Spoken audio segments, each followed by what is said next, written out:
بسم اللہ الرحمن الرحیم۔ ایک آفیشیل کی جانب سے میں اپنے تمام بھائیوں اور بہنوں کو ایک بار پھر سے السلام علیکم کہتا ہوں۔ ویورز، ابھی حال ہی میں ہونے والا جو حادثہ پیش آیا ہے PIA کے جہاز کے ساتھ، ایئر بس، یہ پاکستان انٹرنیشنل ایئر لائن کا جہاز تھا، ایئر بس 320، اور کراچی کے ایئرپورٹ پر لینڈنگ کے دوران یہ گھروں پر گر کر تباہ ہو گیا، اور اس حادثے میں درجنوں لوگوں کے شہید ہو جانے کی اطلاعات موصول ہو رہی ہے۔ یہ ایک بہت ہی بری بات ہے، یہ ایسا ہے کہ انسانیت کے ساتھ ظلم ہے۔ یہ دنیا بھر میں ایئرپورٹس کے اطراف میں کھلے میدان اور کھلے علاقے رکھے جاتے ہیں، یا ایئرپورٹ کو شہروں سے بہت ہی باہر بنایا جاتا ہے،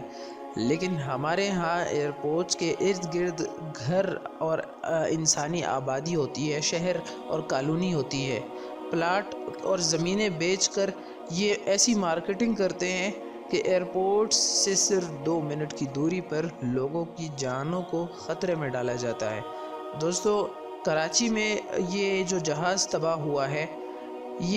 اس کے بارے میں اطلاعات موصول ہو رہی ہے کہ اس جہاز کے دونوں انجن لینڈنگ کے وقت مکمل طور پر فیل ہو چکے تھے، اور اس کے ہائیڈرولک سسٹم کے فیل ہونے کی اطلاعات بھی ہے، اور یہ اطلاعات عین شاہدین کے بیانات کے اوپر مبنی ہے۔ اس کے علاوہ پائلٹ کی کنٹرول ٹاور کے ساتھ ہونے والی جو آخری کمیونیکیشن تھی وہ بھی سامنے آ چکی ہے، جس میں یہ واضح طور پر دکھائی دے رہا ہے کہ کیسے پائلٹ کنٹرول ٹاور کو بتاتے ہوئے سنائی دیا جا رہا ہے کہ جہاز کے دونوں انجن فیل ہو چکے ہیں۔ Made a. اب یہ میڈ اے ایوییشن کی زبان میں اس آخری کال کو کہا جاتا ہے کہ جس کے بعد پائلٹ کا جو اختیار ہوتا ہے وہ جہاز پر سے ختم ہو چکا ہوتا ہے۔ PIA کے اس حادثے کے بعد جہاں جہاز میں موجود لوگوں کی شہادتیں ہوئی، وہیں پر گھروں پر گرنے سے گھروں میں موجود لوگوں کی وفات کی بھی اطلاعات موصول ہو رہی ہے۔ آخر یہ جہاز اور اس کے ساتھ آخری مومنٹس میں ہوا کیا، اس کی بریفنگ آپ کے سامنے رکھنے جا رہے ہیں۔ دوستو، عین شاہدین کے بیانات کے مطابق اس جہاز نے کراچی ایئرپورٹ پر لینڈ کرنے سے پہلے 3 لو فلائنگ پاس کیے، یعنی جہاز کے دونوں انجن بند ہو جانے کے باوجود پائلٹ نے یہ کوشش کی کہ جہاز کی رفتار کو کم، انجنز کے فیل ہو جانے کے بعد ناکارہ ہو جاتا ہے۔ جی ہاں دوستو، اس کے بعد رن وے پر اترنے کے باوجود جہاز کو آسانی سے روک لینا ممکن نہیں ہوتا، اور یہ خدشہ ہوتا ہے کہ جہاز رن وے کو کراس کر کے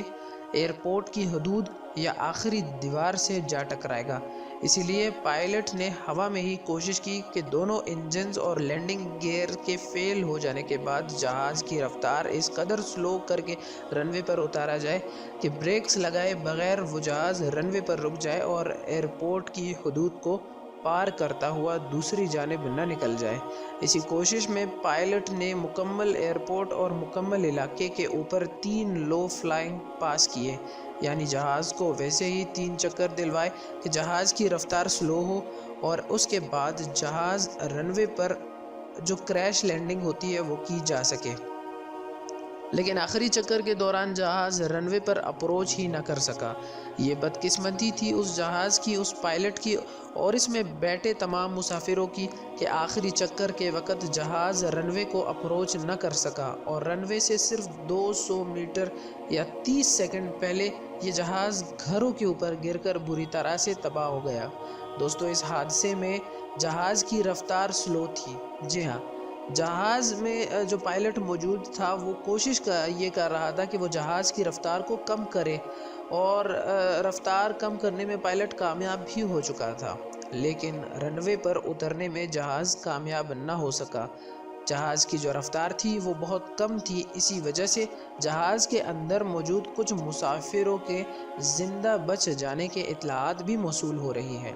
ابھی آگے اطلاعات آئیں گی تو کلیئر ہوگا کہ کتنے مسافر زندہ بچے اور کتنی شہادتیں ہوئی، لیکن اس واقعے سے سیکھنے کو یہ ملا کہ جہاز کے دونوں انجن فیل ہو جانا اور جہاز کے ہائیڈرولک سسٹم یا جہاز کی لینڈنگ گیئر سسٹم کا فیل ہو جانا یقینی طور پر تکنیکی خرابی ہے، اور اس تکنیکی خرابی کو اگر جانچنا ہے تو لاہور ایئرپورٹ کے اس عملے کو بٹھانا ہوگا، اور لاہور ایئرپورٹ کے اس عملے کا ان انجینئرز کا کڑا محاسبہ کرنا ہوگا کہ جنہوں نے اس جہاز کو اڑنے کی کلیئرنس دی، اور پھر اس جہاز میں بڑے پیمانے پر تکنیکی خرابیاں سامنے آئی جو کہ ایک خطرناک حادثے کا باعث بنی۔ اور دوسری جانب ان ڈیولپمنٹ اتھارٹیز کی گرد شکنجہ ٹائٹ کرنے کی ضرورت ہے کہ جو ایئرپورٹس کے آس پاس یہ بڑی بڑی کالونیاں اور انسانی آبادیاں بنا رہی ہیں اور اجازت دیتے ہیں، اور یہ ایسی مارکیٹنگ کی جاتی ہے کہ ایئرپورٹ سے اب صرف 2 منٹ کی دوری پر، ایئرپورٹ سے صرف اب 5 منٹ کی دوری پر، اب ایئرپورٹ آپ کے بالکل ساتھ۔ یہ مارکیٹنگ ایسی ہوتی ہے تاکہ پلاٹس کو مہنگے داموں میں بیچا جا سکے، جبکہ حقیقت یہ ہے کہ سول ایویشن اتھارٹی کے اصولوں اور خطرات کو جانچتے ہوئے یہ فیصلہ کیا جا سکتا ہے کہ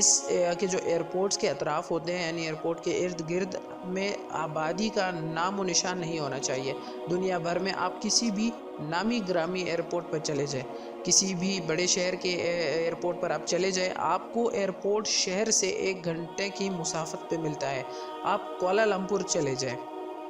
کوالالمپور ایئرپورٹ شہر سے 45 منٹ کی دوری پر ہوتا ہے۔ اسی طرح بہت ساری اور بھی مثالیں موجود ہیں، لیکن ہمارے پاکستان میں کیا ہوتا ہے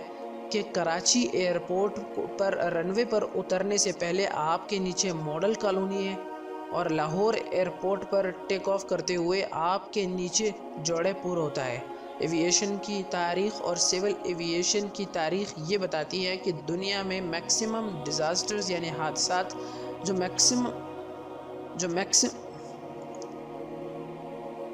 میکسیمم حادثات ہوتے ہیں وہ ایک جہاز کو یا تو اڑتے وقت یا تو پھر اترتے وقت یعنی ٹیک آف اور لینڈنگ کے وقت پیش آنے کے امکانات ہوتے ہیں، اور جب جہاز لینڈنگ یا ٹیک آف کرتے ہوئے ہوتا ہے تو اس کے ساتھ کوئی حادثہ پیش آنے کا جو امکانات ہوتے ہیں وہ مزید بڑھ جاتے ہیں۔ اسی لیے ایئرپورٹ کے اطراف میں کھلی زمین، فضلے یا کم از کم رہائشی انفراسٹرکچر موجود نہیں ہونا چاہیے، بلکہ کھلی زمین اور فضلیں موجود ہونی چاہیے۔ پاکستان میں گنگا الٹی بہہ رہی ہے۔ کئی سال تک اسلام آباد ایئرپورٹ شہر کے بیچوں بیچ آپریٹ کیا جاتا رہا۔ اسی طرح لاہور میں جو ایئرپورٹ موجود ہے وہ بھی اب شہر کے بیچوں بیچ آپریٹ کیا جا رہا ہے۔ کراچی ایئرپورٹ شہر کے بیچوں بیچ آپریٹ کیا جا رہا ہے، جو کہ بہت سے خطرناک حادثہ کا باعث بن رہا ہے۔ اب یہاں پائلٹ اور ایئر ٹریفک کنٹرولر کی آخری گفتگو میں یہ صاف طور پر واضح تھا کہ پائلٹ نے کنٹرول ٹاور سے یہ کہا کہ ہمارے جو جہاز ہیں ان کے دونوں انجنز فیل ہو چکے ہیں اور نیچے کے جو ٹائرز ہیں وہ بھی نہیں کھل رہے ہیں، جس کے جواب میں کنٹرول ٹاور نے انہیں یہ کہا کہ آپ رن وے پر لینڈ کر سکتے ہیں، آپ ہمیں یہ بتائیں کہ آپ بیلی لینڈ کرنا چاہتے ہیں یعنی جو ٹائرز کھلے بغیر آپ صرف پلین کی باڈی پر لینڈ کرنا چاہتے ہیں۔ اس پر پائلٹ نے کہا مے ڈے مے ڈے، جو کہ اس پائلٹ کے آخری الفاظ تھے، اور اس کے بعد کریش ہو گیا۔ اور جب پائلٹ یہ کہہ رہا تھا تب کنٹرول ٹاور اسے یہ کہہ رہا تھا کہ آپ کے لیے دونوں رن وے بالکل کلیئر ہے، آپ کے سامنے کچھ بھی نہیں، آپ بالکل آرام سے لینڈ کر سکتے ہیں۔ لیکن اب یہ تھا کہ لقمہ اجل بننے کا جو وقت ہوتا ہے وہ ایک گھڑی نہ پہلے ہے نہ ایک گھڑی بعد میں ہے، یعنی جب انسان کا وقت آ جاتا ہے تو پھر اسے اس دنیا سے جانا ہی ہو جانا ہے۔ تو یہ تو بس اللہ کی طرف سے ایک یعنی کل نفس ذائقۃ الموت، یہ اللہ تعالیٰ کا وعدہ ہے قرآن پاک میں کہ ہر نفس کو موت کا ذائقہ چکھنا ہے۔ اللہ تبارک و تعالیٰ ہمارے ایمان کی حفاظت فرمائے، اور جو اس حادثے میں جو شکار ہوئے ہیں، جو اس حادثے میں جن کی جانیں گئی ہے، جو شہید ہوئے ہیں، ان کے جو گھر والے ہیں، ان کی جو فیملی ممبرز ہیں، ان کے لیے دعا ہے کہ اللہ تبارک و تعالیٰ انہیں صبر جمیل عطا فرمائے اور انہیں